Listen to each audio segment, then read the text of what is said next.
మహేష్ కుమార్ గౌడ్ సూచనతో గాంధీ భవన్లో కార్యక్రమం ప్రారంభమైంది. వరుసగా ప్రతిరోజు ఇద్దరు కార్పొరేషన్ చైర్మన్లు, ఇద్దరు నాయకులు అందుబాటులో ఉంటున్నారు. గ్రామ స్థాయి నుంచి ఇక్కడ వరకు, జిల్లా స్థాయి వరకు ఏ సమస్యలు ఉన్నా ఇక్కడికి తీసుకొస్తే చాలు. కాకపోతే వీళ్ళు ప్రభుత్వం దృష్టికి తీసుకెళ్తారు. ముఖ్యంగా వెబ్సైట్లో రిజిస్టర్ చేస్తారు.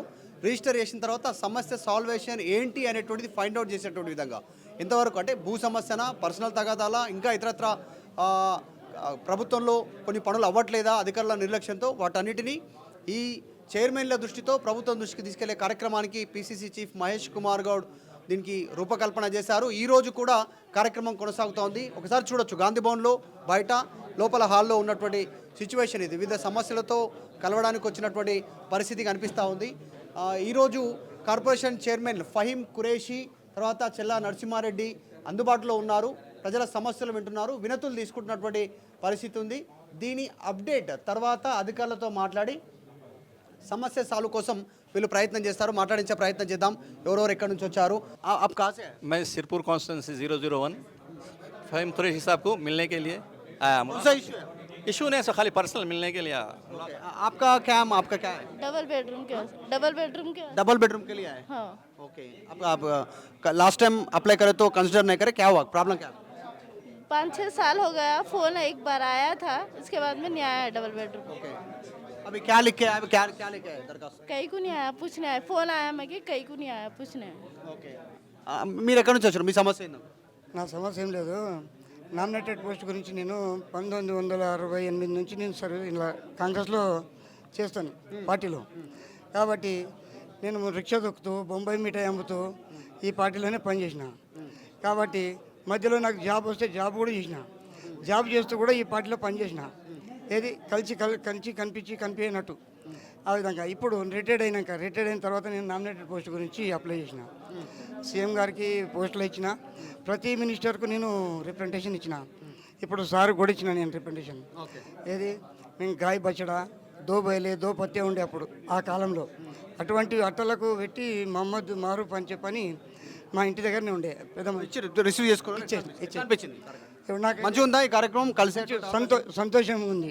ఎందుకంటే ఇటువంటి రిప్రజెంటేటివ్ తోటి కొద్దిగా పనులు అయితే అని వీళ్ళు మంచి చెడ్డ తెలుసుకొని ఇవి అప్లికేషన్లు తీసుకుంటున్నారు. ఇది చాలా ఆనందం అనిపిస్తుంది మనిషికి కూడా. సంతోషమైన కార్యక్రమం పెట్టారు, చాలా సంతోషం. రైట్, చూస్తూ ఉన్నాం. వివిధ ప్రాంతాల నుంచి వచ్చారు. రాష్ట్రంలో ఉన్నటువంటి నలుమూలల నుంచి మాట్లాడించే ప్రయత్నం చేద్దాం. ఒకసారి ఫహీం ఖురేషీ గారు ఉన్నారు. ఫహీం ఖురేషీ గారు, అంటే ఎట్లాంటి సమస్యలు వస్తున్నాయి మీ దృష్టికి? ఎట్లా అనిపిస్తుంది కార్యక్రమం? ఎట్లా అనిపిస్తుంది ఫస్ట్ టైం? బాగుంది. ప్రజలకు అందుబాటులో ఉంటున్నాము, వాళ్ళ సమస్యలు తెలుసుకుంటున్నాము. మాత్రం సాధ్యమయ్యే వరకు అందరు దాని అడ్రస్ చేసి పంపిస్తున్నాము. కాన్వి పైన లెటర్ రాసి పంపిస్తాము. Government will take care definitely. ఇది చాలా ప్రజలకు ఈజీగా అవుతుంది. ఇది చాలా మంచి ఇనిషియేటివ్ మా పీసీ ప్రెసిడెంట్ తీసుకున్నది. ఇది లాస్ట్ 1 month నడుస్తుంది. చాలా మందికి మేము విననిటే ఉన్నాము, వింటున్నాము, పరిష్కారం చేస్తున్నాము. మా పైన ఏమైనా పోతుంటే నేను మా చైర్మన్ గారు నరసింహారెడ్డి గారు పైన పంపిస్తున్నాము. దాన్ని రిజాల్వ్ చేసేసి ఫాలో అప్ కూడా మా ఆఫీస్ నుంచి ఫాలో అప్ కూడా ఉంటుంది. కంప్లీట్ ఫాలో అప్ అంటే రోజువారీగా ఎన్ని సమస్యలు వస్తున్నాయి మన డిటెక్ట్ చేస్తూ ఉన్నారా? ఎన్ని రిజిస్టర్ అవుతా ఉన్నాయా? దానికి రోజువారీగా నాకు ఐడియా లేదు. ఈరోజు పొద్దు నుంచి మాకు అంటే ఎన్ని అయినాయి? ఇప్పుడు 12 అయినాయి, ఈడ 14. సో ఆల్మోస్ట్ 25-26 అయిపోయినాయి. ఇంకా ఇప్పుడు మధ్యాహ్నం వరకు ఎన్ని అయితే చూస్తాము. దాదాపు 40 నుంచి 50 దాకా కావచ్చు, ఎక్కువ కావచ్చు, చూద్దాం.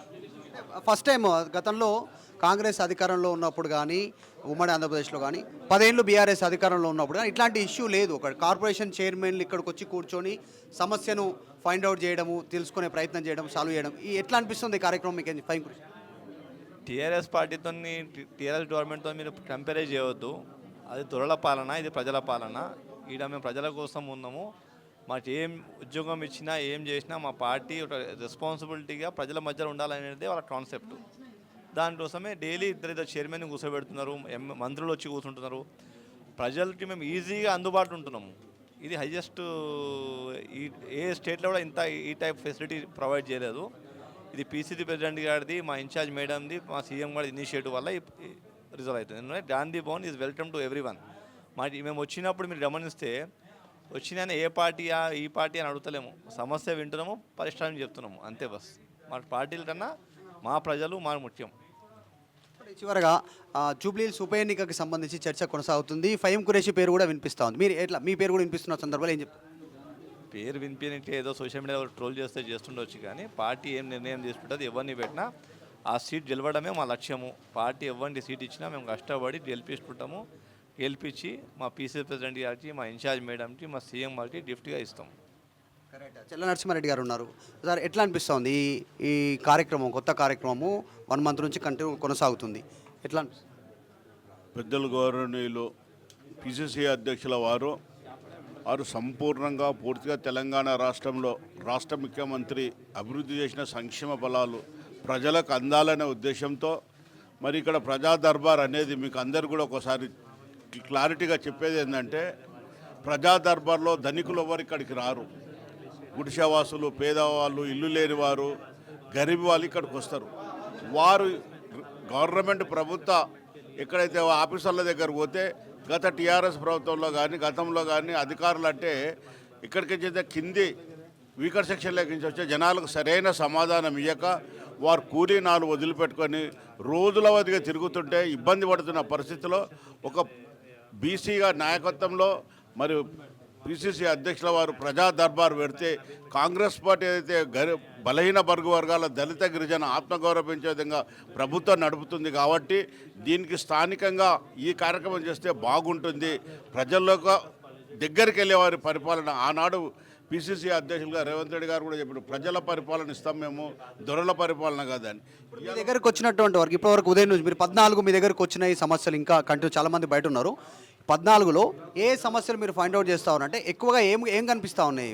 ప్రభుత్వ సంక్షేమ పథకాల కోసమా ఇంకా ఇతర వాటి కోసం అడుగుతా ఉన్నారు? ఇప్పుడు పేదవారు పిల్లల స్కూళ్ళ గురించి, గురుకుల పాఠశాలలు కానీ, అదేవిధంగా పేదవాళ్ళు డబుల్ బెడ్రూమ్ల ఇళ్ళ గురించి కానీ, అదేవిధంగా కొంతమంది ఏదైతే పేదవారు ఉన్నారో మామూలుగా ఇప్పుడు ఇక్కడ రోడ్డు మీద భోజనాలు అమ్ముకున్న వారికి కొద్దిమంది పోలీసు వాళ్ళు డిస్టర్బ్ చేస్తున్నారంటే వారికి సరైన సవతి కల్పించే విధంగా వారికి న్యాయం చేస్తే వారు జీవనోపాధి గడుస్తుందని చెప్పి ఆ విధంగా వివిధ రకాల వచ్చిన 14 మందిలో 14 టైప్ల అంటే కొంతమంది స్కూల్కి వచ్చారు, కొంతమంది డబుల్ బెడ్రూమ్కి వచ్చారు, కొంతమంది ప్రైవేట్ సంస్థల ఉద్యోగాల కోసం వచ్చారు, కొంతమంది జీవనోపాధి కోసం వచ్చారు. వీరందరూ కూడా చెయ్యాడితే కానీ డొక్కాడని ప్రజలు ఇక్కడికి వస్తున్నారు. వారికి గాంధీ భవన్ అంటే వారికి ఒక ఇందిరా నిలయంలో అందరికీ ఆత్మీయత, అభిమానం, ప్రేమ పంచే ఈ గాంధీ భవన్లో అందరికీ సమకూర్చే విధంగా ఎంఆర్ఓలకు ఫోన్ చేస్తున్నాం, కలెక్టర్లకు ఫోన్ చేస్తున్నాం, పోలీస్ డిపార్ట్మెంట్ ఫోన్ చేస్తున్నాం, డాక్టర్స్కి ఫోన్ చేస్తున్నాం. అంటే ఇక్కడికి వచ్చిన వాళ్ళందరూ కూడా సంతృప్తికరంగా పోతున్నారు. మాకు కూడా ఫీడ్బ్యాక్ తెలిసింది ఏంటంటే గతంలో ఇంతకుముందుకున్న చైర్మన్లు కూడా వారు చేసిన కార్యక్రమంలో సంపూర్ణంగా ఉన్నారని చెప్పి ఇప్పుడు 2-3 కూడా వచ్చారు. సార్ మా పక్క వారికి ఏదో అయ్యింది, కార్యక్రమం అయింది, వారు చైర్మన్ గారు చెప్తే ఇక్కడ నుంచి గాంధీ భవన్ నుంచి మాకు కూడా ఈ కార్యక్రమం చేయండి అని అంటే ప్రజలలో కింది స్థాయి వరకు కూడా పోవడం జరుగుతుంది. ఈ కార్యక్రమాన్ని చాలా గాంధీ భవన్లో మహేష్ కుమార్ అన్న గారికి ప్రత్యేకంగా పిసిసి అధ్యక్షులకు ధన్యవాదాలు తెలియజేస్తున్నాం. ఇది రెగ్యులర్గా వివిధ సమస్యలతో వస్తూ ఉన్నారు. ఒక్క సమస్య కాదు, ప్రభుత్వ సంక్షేమ పథకాలు కావచ్చు, తర్వాత పర్సనల్ ఇష్యూస్, స్కూల్కి సంబంధించిన ఇష్యూస్ కావచ్చు, ఏదో రకమైనటువంటి ఇష్యూస్తో ఇక్కడికి వచ్చే ప్రయత్నం చేస్తూ ఉన్నారు. మొత్తానికి ఈ కార్యక్రమం ఏదైతుందో సక్సెస్ అవుతుంది, క్షేత్రస్థాయిలో జనాలకు రీచ్ అవుతుంది అనేటువంటి ఒక అంశాన్ని ఫహీం ఖురేషీ, చెల్లా నరసింహారెడ్డి చెప్తా ఉన్నారు. వీడియో జర్నలిస్ట్ జాఫర్తో మధు మల్కేడ్కర్, హైదరాబాద్, గాంధీ భవన్. ఇండియా పాకిస్తాన్ తాజా అప్డేట్స్ కోసం డౌన్లోడ్ చేసుకోండి RTV లైవ్ యాప్.